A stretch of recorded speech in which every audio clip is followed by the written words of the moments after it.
Bonjour à tous.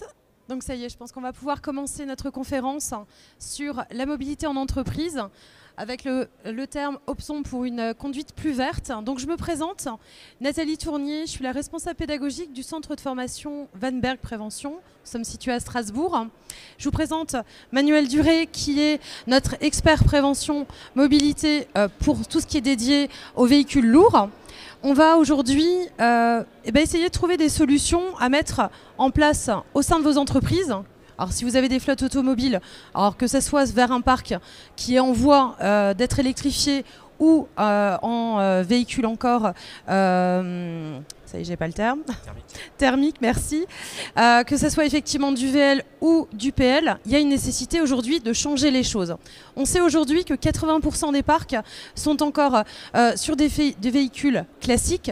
Donc il y a un véritable intérêt d'agir au niveau comportemental de vos collaborateurs. On intervient partout en France. Donc nous sommes situés à Strasbourg. On a des bases logistiques, toujours pour une question de proximité, de démarche RSE, des bases logistiques où nous avons du matériel un petit peu partout en France. On a une quarantaine de formateurs sur le territoire et on peut intervenir également dans toutes les régions, dans tous les pays limitrophes à la France, de la France, avec des possibilités de parler en anglais et en allemand si c'est nécessaire. Merci. Alors, nos clients, évidemment, on intervient dans un champ qui est professionnel essentiellement. On est sur 80% de nos clients sont des entreprises. On intervient également dans le cadre public, au sein des collectivités, des associations et également, alors à moindre mesure, dans les établissements scolaires, dans de la prévention classique sur le risque routier. Le champ de nos formations et services que nous proposons, nous avons en premier lieu la partie formation. Alors pour l'éco-conduite, on a plusieurs formats qui va s'adapter à différentes tailles d'entreprise et en fonction de la disponibilité de vos formateurs, de vos collaborateurs, pardon. La formation collective, elle s'entend sur 7 heures de formation pour 9 personnes avec une partie pratique et une alternance en salle. Ça, c'est la formation longue où vous allez pouvoir, pour toutes les parties formation, avoir des financements possibles via le FNE qui est le financement de l'État. Et vous avez également des financements privés où on peut vous aider à avoir un financement par collaborateur qui est possible. Il n'y a pas de conditions par rapport en termes de taille d'entreprise, si ce n'est qu'effectivement l'enveloppe va différer de la petite ou la moyenne ou la grande entreprise. On fait également des formations sur mesure. Cette fois-ci, ça va être des formats en voiture jusqu'à 12 personnes. Donc ça va être des formats d'1 heure. Et là, on va être sur les fondamentaux de l'éco-conduite directement en voiture. Comment ça se passe ? On met tout simplement une tablette qu'on va connecter à votre véhicule. Et on va faire 2 passages, un premier passage libre avec vos collaborateurs et ensuite un passage coaché. C'est d'ailleurs ce que vous pouvez vivre sur notre stand avec le simulateur de conduite où la théorie est très courte, mais on va vraiment optimiser la partie technique et apprentissage de l'éco-conduite. On peut aller donc jusqu'à 36 personnes, cette fois-ci avec le simulateur. Le véritable avantage du simulateur, eh bien, évidemment, on ne va pas sur la route. Donc pour un temps enneigé comme aujourd'hui, qu'il pleuve, qu'il neige, le simulateur arrive directement dans vos locaux et on va sensibiliser 36 personnes par jour. Il n'y a pas évidemment de rejet de CO2, il n'y a pas de consommation de gasoil ou d'essence, etc. On est sur quelque chose de très vert. Et ensuite, on a la formation groupe lourd, pareil, avec des formats très différents en fonction de la disponibilité de vos chauffeurs. On va vous proposer l'initiation chauffeur terrain. Donc là, c'est directement une formation en production, c'est-à-dire qu'on suit le chauffeur sur son terrain tout au long de son parcours. Ensuite, on a l'alternance salle-terrain. Donc là, c'est hors production, évidemment, où là, on va faire du coaching sur route et il y aura une partie en salle. Ensuite, on peut également former un référent, c'est-à-dire un responsable éco-conduite dans votre entreprise, où là, on va pareil, nous allons avoir cette alternance théorie-pratique avec une formation vraiment sur mesure par rapport aux compétences et aux préacquis de votre collaborateur. Après, on a toute une partie d'ateliers de sensibilisation. Si la formation est quelque chose de trop long à mettre en place ou avec beaucoup trop de contraintes, on a des formats plus légers qui peuvent totalement être adaptables partout. Et c'est surtout l'idée d'impulser un processus de changement finalement chez vos collaborateurs en abordant l'éco-conduite différemment. L'idée, c'est de les faire adhérer au quotidien dans leur démarche et dans leur conduite. Alors, on a des immersions grâce à la réalité virtuelle, qui est également présente sur notre stand, que je vous invite après à découvrir. Vous avez également des ateliers plus ludiques. Donc là, on a un drive game. Alors le drive game, c'est quoi? C'est un plateau de jeu que vous allez disposer au sol, qui fait 3 mètres par 3 mètres. Et les collaborateurs vont s'affronter sur des questions et sur l'enjeu de la mobilité et l'éco-conduite. Il va y avoir des défis, il va y avoir des destinés, c'est gagné. Et donc, c'est quelque chose d'extrêmement fédérateur. Généralement, même les moins conquis, en tout cas, ou les moins convaincus de cette thématique, repartent forcément avec quelque chose. Ensuite, on a des ateliers qui sont là pour le coup plus techniques. Là, c'est plus pour la mobilité douce avec la trottinette électrique ou tout ce qui est les nouveaux engins de mobilité. Où là, ça va être un parcours pratique qu'on va disposer à l'extérieur de vos locaux. Et pareil, on pourra sensibiliser une 50aine de collaborateurs par jour. Si les solutions proposées, formation, ateliers ne conviennent pas, on a des solutions également qui sont en ligne, où là on a la possibilité d'organiser un webinaire qui vous ressemble, avec une prise de parole de votre part en démarrage, qu'on va pouvoir, eh bien, à l'aide de vos chiffres, par rapport à vos statistiques et vos objectifs RSE, de pouvoir les mettre en avant et d'aller à l'essentiel sur les fondamentaux de l'éco-conduite pendant 1 heure de temps.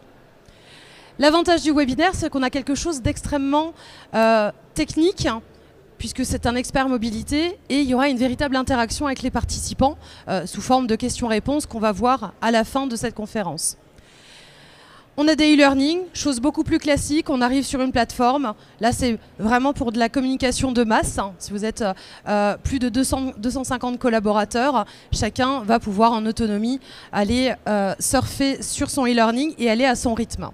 Vous avez également les flash prévention. Là, c'est vous, en tant que personne engagée au sein de votre entreprise, qui allez pouvoir piocher dans des flashs éco-conduite et les envoyer de manière mensuelle avec votre message personnalisé, qui va être... donc là, on peut être jusqu'à 250 collaborateurs. C'est généralement plus pour les très grandes entreprises. Et pareil, les choix des flashs, c'est vous on les décide ensemble avant de lancer cette campagne, et c'est sur une durée de 12 mois. Voilà tout ce qu'on propose.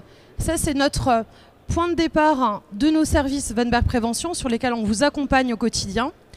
Alors l'éco-conduite, qu'est-ce que c'est?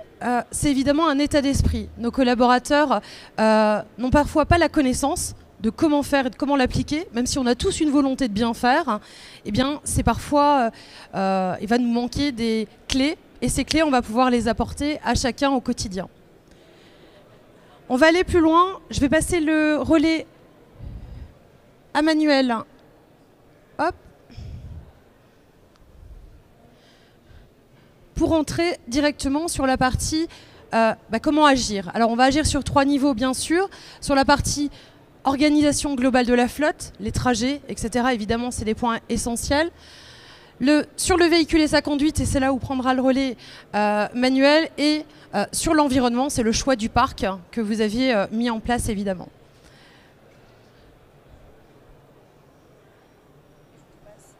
Allez, on est parti. Donc bonjour à toutes et tous. Donc voilà, on a fait depuis un certain nombre d'années un constat, c'est que le bilan écologique est quand même alarmant. On a un bilan carbone qui ne cesse d'augmenter, donc on doit décarboner un petit peu notre façon de faire, notre façon de se déplacer. On a également la ressource. On sait que la ressource, elle ne sera pas infinie. Donc on verra qu'on a des dates plus ou moins précises, mais bon, on sait que le tout pétrole, on touche à sa fin. Et on a le bilan économique également pour l'entreprise, le carburant, mais également tous les consommables, c'est un coût. Et l'argent qu'on va mettre dans ce coût-là, on ne peut pas le mettre ailleurs. Donc nous, on va essayer de travailler sur tous ces systèmes. On va sensibiliser vos équipes sur l'intégralité de ces items. On va leur expliquer voilà, le bilan écologique, le bilan carbone, la ressource, l'économie pour l'entreprise. Et on verra qu'on va aller un petit peu plus loin. On va également évoquer tout ce qui est contexte réglementaire, technique et surtout le plus important, le facteur humain. C'est-à-dire que nous, en formation, ce qui va nous intéresser, c'est l'humain. Derrière le volant, avec toutes les aides qu'on peut avoir, toutes les aides de conduite, tous les systèmes de sécurité qu'on peut avoir, ça reste un être humain et ça sera de toute façon le premier organe de sécurité à bord du véhicule. Donc c'est lui qui nous intéresse et on va s'occuper de lui durant cette formation. Donc on va voir un petit peu ce qui se passe en Europe en termes de réglementation. On a des réglementations qui évoluent avec des demandes justement de l'Europe de baisser notre niveau de CO2 au niveau des véhicules, légers comme des véhicules lourds. On a la technologie. Aujourd'hui, on le voit au quotidien, on a des véhicules qui sont de plus en plus techniques, technologiques, avec des aides à la conduite, des systèmes de sécurité. Est-ce qu'on les connaît, ces aides à la conduite ou ces sécurités? Est-ce qu'on sait les faire fonctionner correctement? On voit dans la plupart des cas que la réponse est non. On va parler de la mécanique. Pour appliquer, il faut comprendre. Si on ne sait pas comment fonctionne son moteur, on ne pourra pas appliquer correctement en fait, l'utilisation de ce moteur. C'est comme tout ce qu'on va utiliser au quotidien. Si on ne sait pas comment ça marche, forcément, on s'en servira mal. Donc on va évoquer un petit peu la base mécanique. Alors c'est des bases, hein, on ne va pas leur demander de démonter un moteur, mais on va quand même expliquer un petit peu comment tout ça fonctionne et comment nous, on peut interagir sur notre conduite. On va parler toujours un petit peu dans la mécanique de la maintenance. La maintenance de votre véhicule est aussi hyper importante sur votre consommation, sur vos consommables. Donc c'est vraiment un critère très très important qu'il ne faut pas négliger. Et on va regarder les contraintes. Quand on roule en véhicule, quel que soit le véhicule, on a différentes contraintes qui vont nous empêcher d'avancer. Donc quelles sont ces contraintes? Comment on peut jouer avec? Et notre action, notre action globalement, ça va être d'intervenir sur l'intégralité de ces points, plus les points qu'on a vus précédemment. C'est-à-dire qu'en gros, on va faire un état des lieux avec vos équipes de tous ces sujets. On va les informer sur ces sujets. Et après, par rapport à ça, on va voir comment on peut changer leur comportement au quotidien pour baisser les consommations et les consommables. Si on regarde un petit peu la répartition sectorielle en termes d'émissions de CO dans le monde, on voit qu'en France, le transport, c'est 43% des émissions de CO. Il faut remettre quand même en perspective que la France est quand même une terre de transit. On fait la jonction entre l'Europe du Nord et l'Europe du Sud. Donc on a pas mal de fret quand même qui passent sur la France. Et on a des items qui sont quand même relativement bas, comme la production d'électricité, où on a 12%, là où le monde globalement est à 41%. Donc on a une électricité qui est extrêmement décarbonée en termes de production. Donc on voit tout de suite que sur le transport, il y a vraiment des choses à faire. Là, on a une marge d'action qui est quand même énorme. Je parlais tout à l'heure de la maintenance. La première chose en fait qui va faire la liaison au sol avec votre véhicule, c'est le pneumatique.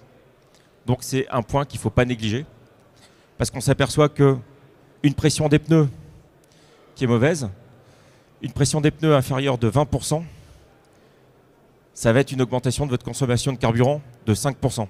Et ça va être exponentiel, y compris avec la vitesse. Est-ce que vous faites régulièrement votre pression des pneus? L'impact va également être sur sa vie utile. Je parlais tout à l'heure du bilan économique. Pression de pneus inférieure de 20%, c'est 25% de durée de vie de votre pneu en moins. Moi, personnellement, je préfère faire un resto que de m'acheter des pneus. Je ne sais pas pour vous, mais c'est quand même mieux. Donc c'est pour la petite histoire, mais remettez ça en perspective sur une flotte de 10, 15, 20, 30, 50 véhicules. D'accord, vous perdez 25% par pneu, par véhicule. À la fin de l'année, ça fait un peu d'argent. Donc on peut agir pour l'environnement, parce que nous, on n'a pas d'excuse, on ne pourra pas dire qu'on ne le savait pas. À la limite, Nos parents, nos grands-parents, eux, n'avaient pas la connaissance que l'on a aujourd'hui. Ils ne savaient pas, c'était l'ère industrielle, on produisait, on ne se posait pas trop de questions. Nous, aujourd'hui, on sait. Donc, on n'a pas d'excuse. Par rapport à nos enfants, par rapport aux générations à venir, on n'a pas cette excuse-là. Donc, on se doit d'agir. On le voit, hein, le constat est simple, le réchauffement climatique, ben, tout le monde le voit, on le voit au quotidien, on est l'année la plus chaude en termes de relevé de température. Et on voit que depuis les années 80, globalement, la courbe a tendance à s'affoler un petit peu. Donc là, tous les voyants sont au rouge pour nous dire agissez, mais maintenant, il ne faut pas attendre 15 ans. Alors après, tout n'est pas noir. Si on regarde en 2010 les émissions de CO, notamment de l'Allemagne et de la France, et qu'on superpose les chiffres de 2021, ça s'améliore. Donc ça, c'est quand même une bonne nouvelle. On n'est pas là que pour les mauvaises nouvelles. C'est quand même une bonne nouvelle. On voit que ça s'améliore. Voilà, les progrès techniques, etc. font que les choses s'améliorent. Alors pourquoi la conduite rationnelle est devenue une nécessité? On a déjà, j'en parlais tout à l'heure, la ressource. Aujourd'hui, le tout pétrole, on sait que c'est en train de se terminer. En fait, sur le pétrole, on sait qu'on va ou on a atteint ce qu'on appelle le peak oil. Le peak oil, en fait, ça désigne le pic de production de pétrole. Donc en gros, ça désigne le moment où les réserves de pétrole qui sont connues actuellement sont inférieures à notre consommation. Donc ça permet, une fois qu'on a dit ça, ça permet de savoir un petit peu la date de ce fameux peak oil. Donc les Américains, eux, ont déterminé une date qui était 2015. 2015, on a atteint le peak oil. D'accord ? Alors, un chiffre aussi à prendre avec précaution, parce qu'à aujourd'hui, avec l'émergence des énergies renouvelables et de la demande de pétrole qui a tendance à baisser, c'est un chiffre qui est à prendre avec précaution. Mais on sait de façon certaine qu'en termes de production de pétrole, dans les années 2100-2110, globalement, ça devrait commencer à s'éteindre. Donc il faudra trouver d'autres solutions. Les répercussions économiques. Les répercussions économiques, on sait que le prix du pétrole va fluctuer, on le voit à la pompe, au quotidien. Donc ce prix va fonctionner en fonction de la demande, de la production et de la demande. Donc là, on est sur des variations. Alors la bonne nouvelle, c'est que ça a tendance à baisser ces derniers temps. Mais on a quand même un coût à la pompe qui reste quand même très élevé par rapport à ce qu'on a connu sur les années précédentes. Donc tout ça, on va l'intégrer dans le TCO. Qu'est-ce que le TCO? Le TCO, c'est le Total Cost of Ownership. En fait, c'est votre coût de détention. D'accord? Et ça fonctionne, alors dans tout ce qu'on va dire, de toute façon, ça fonctionne sur l'entreprise, mais ça fonctionne également pour vous à titre particulier. Votre TCO, en fait, c'est votre coût de détention. C'est le coût de détention de votre véhicule. Combien me coûte mon véhicule au quotidien? Dans le TCO, on va trouver tout ça, en fait. Donc si on est sur un véhicule qu'on a acheté pour calculer le TCO, on va prendre son prix d'achat. À la fin, on défalquera le prix de vente. On va récupérer quelque chose du véhicule. Et de ce résultat-là, si on est en location, on va additionner la somme des loyers. Et à ce coût-là, en fait, on va additionner tout ce que nous a coûté le véhicule. Le carburant, les consommables, l'entretien, l'assurance, les frais administratifs, etc., etc. Dans tout ça, il y a des points qu'on ne peut pas maîtriser. Tout ce qui est fiscalité, on n'a malheureusement pas la main dessus. Par contre, tout ce qui va être maintenance, consommation, consommable, on a la main. On peut changer ça. À aujourd'hui, toutes les entreprises, et notamment les entreprises de transport, ont l'obligation de baisser ce coût de détention. Je pense qu'on a tous entendu parler des coûts de production dans l'industrie, qu'il faut baisser. Eux peuvent délocaliser. Si vous avez des activités de transport, de livraison, etc., ça va être compliqué de délocaliser quand même à un moment donné. Donc on est obligé de rester sur le territoire et de faire les choses du mieux qu'on peut. D'où l'obligation de baisser ce coût de détention. Alors pour vous donner une idée, forcément, je parlais de l'humain tout à l'heure, le conducteur a un réel impact sur votre coût de détention. Et cet impact est de 40%. 40% du coût de détention est dans les mains du chauffeur. Donc c'est énorme. Et ça prouve l'importance d'éduquer, de former, en fait, nos équipes, ou même nous, à titre particulier, sur l'utilisation des nouveaux véhicules. Donc, baisser ce coût de détention est un enjeu de survie pour nombre d'entreprises de transport. Les entreprises qui sont spécialisées dans le transport ou qui consomment beaucoup de kilomètres, qui ne l'ont pas encore compris, vont certainement se retrouver en grosse difficulté dans les années à venir. Donc il y a une vraie relation entre notre comportement et ce coût de détention. Alors, on va sortir un peu les calculatrices. On va prendre un exemple. Si on prend une entreprise, donc on sait que la conduite rationnelle permet en moyenne d'économiser 10% de carburant. D'accord ? C'est ce qu'on constate sur le terrain. Ça représente globalement 2,5 litres au 100 pour un véhicule. Donc là, j'ai pris un exemple sur un poids lourd, par exemple. Un poids lourd qui consomme 25 litres au 100, on va gagner 2,5 litres au 100 en moyenne. Donc si on prend l'exemple d'une structure qui possède 50 véhicules, bah c'est simple. Les données du problème sont globalement 5. On a 50 véhicules qui parcourent 120 000 km par an. Globalement, c'est le kilométrage moyen sur une entreprise de transport qui fait du grand régional ou du national. Coût moyen du litre de carburant à 1,85. Si on gagne 2,5 litres au 100, le gain en consommation pour 1000 km est donc de 25 litres. Le gain en consommation pour 120 000 km est donc de 3000 litres. Pour mes 50 véhicules, j'atteins les 150 000 litres. À 1,85 du litre, j'économise 277 500 €. Après, si on parle bilan carbone, 1 litre de gasoil consommé va générer 2,67 kg de CO. Chaque fois que vous consommez 1 litre de gasoil sur vos véhicules, vous produisez 2,67 kg de CO. Sur l'essence, ce sera 2,40 kg. Donc, mon rejet moyen de 2,67, avec ma baisse de 3000 litres, je baisse de 400 tonnes mon impact CO par an. Donc vous voyez que sur des entreprises qui roulent beaucoup, qui ont des véhicules, qui roulent beaucoup, où les véhicules ne sont pas optimisés, on peut gagner énormément, que ce soit au niveau financier, comme sur notre impact écologique. Et là, on est vraiment dans le factuel, on n'est pas dans un discours moralisateur, etc. Machin. On est vraiment dans le factuel, là. On est dans ce qu'on voit, nous, au quotidien.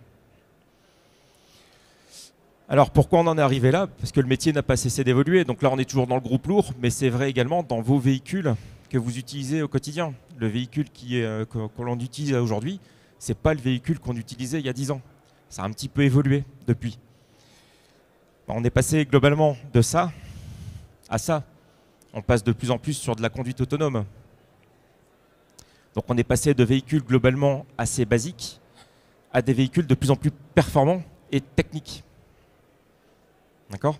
Ce métier n'a pas cessé d'évoluer. Donc il faut absolument qu'on suive le mouvement pour éviter tout ce genre de questions que l'on peut rencontrer au quotidien. On ne sait pas ce que c'est le fameux « Ah, j'ai ça sur mon véhicule, moi ». On ne sait même pas en fait que notre véhicule est équipé de telle ou telle aide à la conduite. Et en plus, forcément, on ne sait pas l'utiliser. Et les gains en consommation que le véhicule doit produire, et c'est pour ça qu'il a été conçu, on ne les atteint pas. Tout simplement parce qu'on l'utilise mal. À aujourd'hui, les métiers évoluent. Et est-ce qu'on imaginerait à aujourd'hui une entreprise acheter une machine-outil ultra performante de 100 120 000 €, de la mettre au milieu de son atelier et de dire à ses équipes, allez-y, faites-vous plaisir, utilisez-la. C'est inconcevable. C'est exactement ce qui se passe pourtant dans les milieux du transport ou de la conduite d'une manière générale. C'est-à-dire que l'acheteur va acheter un véhicule ultra performant, il va le mettre au milieu de la cour, il va donner les clés au conducteur, et voilà, le véhicule est là, bonne route. Et ça s'arrête là. Et c'est comme ça qu'on n'atteint pas en fait les objectifs que l'on souhaite. Et c'est pour ça que le véhicule a été conçu et c'est comme ça qu'il doit être utilisé. Première question, est-ce que tout le monde est capable de faire notre métier, de faire votre métier? La réponse est non, bien entendu. Toutes les professions ont évolué. Il faut suivre cette évolution. Donc, dans le métier du transport, dans le métier de la conduite d'une manière générale, les choses ont évolué. On doit suivre cette évolution et suivre donc la formation et l'information pour pouvoir optimiser la conduite de nos véhicules au quotidien. Donc former, la formation, on vient de le dire, l'accompagnement est vraiment la seule solution pour suivre ces évolutions, et on le voit sur le terrain également, c'est une vraie motivation pour les équipes. Grâce à la formation, on va réussir, on l'a vu, à baisser le coût de détention des parcs roulants. On va réussir également à baisser l'impact environnemental, quelquefois dans des proportions, on l'a vu, qui peuvent être très très importantes. On va baisser la sinistralité, parce que globalement, nous on va parler d'éco-conduite, mais surtout de conduite rationnelle, qui est une conduite qui est basée quand même beaucoup sur l'anticipation et l'observation. Forcément, au plus on observe, au plus on anticipe notre conduite, au moins on va se mettre en danger. On va avoir une augmentation aussi de la motivation des équipes, parce que bien souvent, on est content de toucher un nouveau véhicule. C'est un nouveau véhicule, c'est la découverte, etc. Mais en même temps, c'est frustrant de ne pas savoir l'utiliser. Donc, une fois que les gens sont formés et qu'ils peuvent vraiment optimiser l'utilisation de leur véhicule, globalement, la satisfaction est décuplée. Et également, baisse de la fatigue et du stress au volant. Encore une fois, on a plein d'aides à la conduite sur nos véhicules. On ne les utilise pas. Et pourtant, ces aides à la conduite, comme le nom l'indique, sont là pour nous aider. À un moment donné, ça peut nous permettre aussi, nous, de nous concentrer sur autre chose que sur notre vitesse. Donc, ça peut permettre également de travailler un peu plus cette anticipation. Donc, satisfaction des utilisateurs. On en revient toujours au facteur humain. Grâce à la bonne maîtrise des aides à la conduite, parce qu'encore une fois qu'on maîtrise ces aides, je peux vous dire que ça vous change votre vie au quotidien. Tout ça donc pour faire évoluer un peu nos techniques de conduite. La connaissance apporte la compétence. Donc pour en finir avec les c'était mieux avant, je pense qu'on a tous entendu un jour, où je préférais mon premier camion ou ma première voiture. On a tous de la nostalgie par rapport à notre première voiture ou notre premier camion pour les transporteurs. Mais est-ce qu'à aujourd'hui, vous reprendriez votre première voiture pour faire ce que vous faites aujourd'hui? Je pense pas. L'évolution a fait quand même que les véhicules sont plus confortables, plus sûrs. Donc on a une nostalgie de ça, mais il faut savoir si c'est le véhicule qu'on regrette ou l'époque. C'est pas pareil. Ça fait plus de 20 ans que je fais comme ça. Alors ça, c'est un point qui est important en fait. En formation, on va vous sortir de votre zone de confort. La zone de confort, c'est quoi? C'est la zone où on maîtrise. On a l'habitude de faire comme ça. Ça fait 10 ans, 15 ans, 20 ans qu'on fait comme ça. On maîtrise, donc ça nous rassure. C'est ce qu'on appelle notre zone de confort. Mais à un moment donné, posez-vous la question de savoir si votre zone de confort est confortable. C'est pas pareil. C'est pas parce qu'on est rassuré que c'est confortable. Donc nous, globalement, notre métier, c'est de vous sortir de votre zone de confort, qui est votre zone d'habitude, pour vous emmener sur une zone qui sera confortable et qui sera votre nouvelle zone de confort. Mais qui, pour le coup, portera bien son nom. Et le fameux, je comprends rien à ce véhicule, ça bip dans tous les sens. Oui, mais si ça bip, c'est peut-être qu'il y a une raison. Donc tout ça, en fait, la maîtrise du véhicule, l'optimisation du véhicule, va apporter des gains en consommation qui sont quand même colossaux. Surtout avec les nouveaux véhicules, qu'ils soient électriques, hybrides, etc. Est-ce qu'on maîtrise tous et toutes ces technologies et ces méthodes de conduite? C'est pas sûr. Si je vous parle de plage de couple, par exemple, ça vous parle? Personne? Pourtant, la plage de couple, c'est quelque chose que vous utilisez systématiquement sur votre véhicule. Et si vous ne la connaissez pas, votre conduite ne sera pas rationnelle. C'est la base. Et pourtant, on ne connaît pas. Donc au niveau des formations, comme Nathalie le disait tout à l'heure, on peut avoir des formations sur simulateur de conduite. Donc là, on peut aller jusqu'à 36 personnes par jour. Formation pratique en véhicule léger, on aura un parcours de référence, un parcours contradictoire. Je vous invite, après la conférence, à aller essayer sur notre simulateur vous aurez un peu une idée de ce qu'on peut faire en situation réelle. On a la formation pratique également en 7 heures, où là, on va faire donc ces deux conduites, conduite d'observation et conduite supervisée. Mais également, on va détailler un peu tout ce qu'on a vu tout à l'heure, en termes d'écologie, en termes de technique, en termes de réglementation, etc., etc. Donc on va survoler tout ça pour que vous ayez une bonne connaissance de tous ces sujets et donc une bonne maîtrise. Encore une fois, pour appliquer, il faut savoir. Après, on a des formations digitales par e-learning ou webinaire qui peuvent se faire à distance. Quand le planning ne se prête pas forcément à l'organisation de formations sur site, on peut partir également sur ces formules. Sur le groupe lourd, on va avoir des formations pratiques 3 heures. Donc là, ce sera plutôt de l'initiation où on va partir avec le chauffeur en production. On va l'accompagner sur une demi-journée de production et on va faire, même chose, une partie de la demi-journée en observation. On va lui expliquer les choses et après on va faire une conduite supervisée pour essayer d'améliorer les choses. On a également les formations pratiques 7 heures, même chose, donc ça va être deux séances de conduite, mais on aura également une séance en salle où on va aborder tous les sujets qu'on a vus. On a également les formations en chauffeur référent. Donc là, globalement, on va apprendre à vos équipes à apprendre. C'est-à-dire que vous pouvez mettre 1, 2, 3 personnes référentes dans vos entreprises qui vont apprendre à leurs collègues. Donc là, la formation dure 14 heures, ça va être sur 2 jours, parce qu'on va être beaucoup plus poussé avec eux sur la partie accompagnement, apprentissage, pour que vous puissiez avoir des chauffeurs référents. Alors d'après vous, pour éco-conduire, est-ce qu'il faut une conduite pépère? Dans l'image que vous avez de l'éco-conduite. Oui?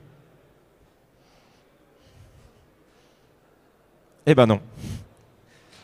C'est pour ça qu'on va parler de conduite rationnelle ou d'optimisation du véhicule. L'éco-conduite n'est pas forcément une conduite pépère.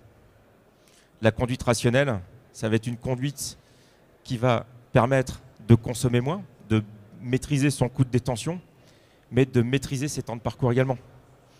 Aujourd'hui, dans les métiers du transport, de la distribution, on a tous des impératifs horaires qu'il faut respecter. Donc nous, on est conscient de ça. Forcément, on ne va pas demander au chauffeur de mettre 2 fois plus de temps sur ce trajet-là que d'habitude pour économiser du carburant. Il ne le fera pas. Et de toute façon, si ce qu'on lui apprend, c'est une contrainte, il ne le fera pas. Si on lui apporte un plus, il le fera. En gros, sur un parcours type, on a tendance à faire ça, alors qu'il faudrait faire ça. C'est-à-dire qu'on a une énergie gratuite sur tous nos véhicules qui s'appelle l'inertie. Donc à un moment donné, cette inertie, il faut l'utiliser. Elle est gratuite, ce n'est pas tous les jours, donc il faut en profiter. Donc on va leur apprendre à conduire de cette manière-là, plutôt que d'avoir une conduite un peu on-off, où on va accélérer pour freiner. Rien ne sert de courir, je dis toujours lors des formations, il ne faut pas confondre vitesse et précipitation. C'est pas la même chose. La vitesse a un impact sur la consommation, bien entendu. À aujourd'hui, si on roule à 90, qu'on veut baisser sa consommation de 3,5%, eh ben on va rouler à 85. Et si on veut rebaisser de 4,5%, on va rouler à 80. Donc la vitesse, c'est vrai, a un impact sur la consommation. Mais par contre, on peut très bien mettre une éco-conduite en place tout en restant dynamique, entre guillemets, sur sa conduite. C'est-à-dire en optimisant également ses temps de parcours. Ce n'est pas incompatible. Alors on va passer sur des trucs tout bêtes, mais vous allez voir que vous le faites toutes et tous. C'est-à-dire que j'arrive sur un rond-point, j'ai ma zone d'accélération, je freine et j'arrive sur le rond-point. Alors je ne sais pas pour vous, moi dans la vie je préfère choisir que subir. Je pense qu'on est tous pareils, mais on fait tous ça, donc on subit. Donc il vaut mieux choisir. Donc on va leur apprendre à choisir. Si j'arrive à une vitesse plus modérée, je profite de cette fameuse énergie gratuite qui est l'inertie. Je vais gérer mon inertie et en même temps, ça va me permettre de voir s'il n'y a personne qui arrive dans le rond-point. On est tous d'accord qu'on arrivera plus vite à 80 en repartant de 40 qu'en repartant de 0. Mais on ne le fait pas non plus. La force de l'habitude. Donc en fait, l'anticipation sur l'arrivée d'un rond-point va me permettre dans 80-90% des cas de ne pas m'arrêter. Je ne m'arrête pas, je ne perds pas de temps. Tout simplement.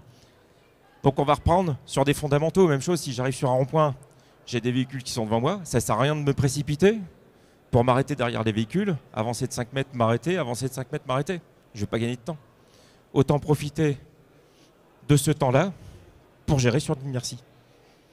Donc vous voyez, il y a des choses basiques. Il y a des choses basiques, à un moment donné, on ne va pas réinventer l'eau chaude, mais on ne le fait plus. C'est la force de l'habitude, c'est notre zone de confort, on a l'habitude de faire comme ça, donc on reste sur une conduite comme celle-là.